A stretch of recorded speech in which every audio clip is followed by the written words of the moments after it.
Cameroun, sa grandeur. Le promoteur de Makaga, Chris Ngega, est avec nous ce soir. Bonsoir Chris Ngega.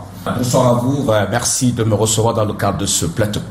Alors, on a parlé de votre projet, le Makaga. C'est quoi l'idée derrière et pourquoi maintenant? Makaga, Make Cameroon Great Again. Alors pourquoi ce projet? Où est-ce que nous allons? Eh bien, c'est une plateforme citoyenne, non partisane, qui part d'une analyse du comportement du citoyen camerounais vis-à-vis des élections. Il en ressort de cette analyse 3 axes majeurs. Les Camerounais votent premièrement soit pour une proximité tribale ou encore communautaire.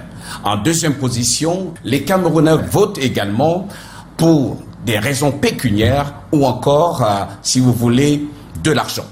En troisième position, vous avez les Camerounais qui votent pour le changement, cela pour l'amélioration de leurs conditions de vie et de la société.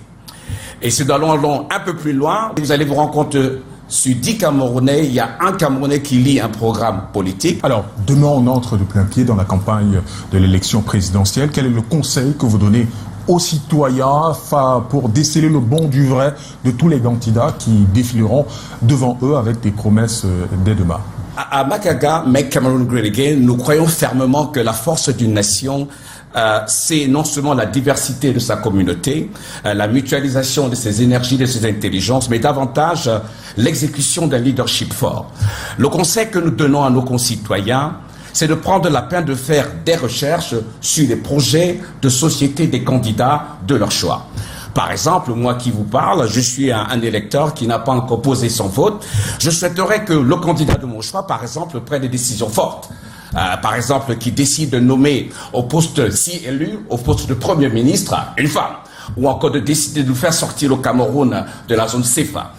En d'autres mots, je pense qu'il est important pour les Camerounais d'étudier, n'est-ce pas, les projets de campagne et surtout de voir les positions de ces leaders avant ou après. C'est très important. Alors, ils sont 12 candidats et à l'endroit des candidats, quelle est l'attitude à avoir en ce moment? À l'endroit des candidats, je pense que les candidats doivent absolument nous éduquer, nous parler davantage sur, par rapport à leur programme. Vous savez qu'il y a une pénétration sur le Android qui est très élevée pour les personnes de l'âge de 18 à 25 ans, dont ils peuvent atteindre les gens par la voie du digital. Mais le message qui est important ici, c'est que les candidats doivent absolument nous parler.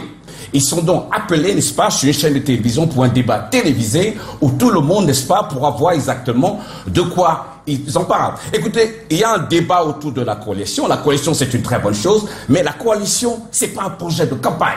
Donc, il faut appeler les Camerounais, les candidats, excusez-moi, de venir à ce débat-là et partager leur position. Et quel est l'objectif recherché derrière cette prestation? Vous avez parlé du débat télévisé. C'est quoi l'objectif? L'objectif, tout simplement, c'est de permettre aux Camerounais de connaître davantage le projet de chaque candidat. Le rôle présidentiel, c'est un boulot très important.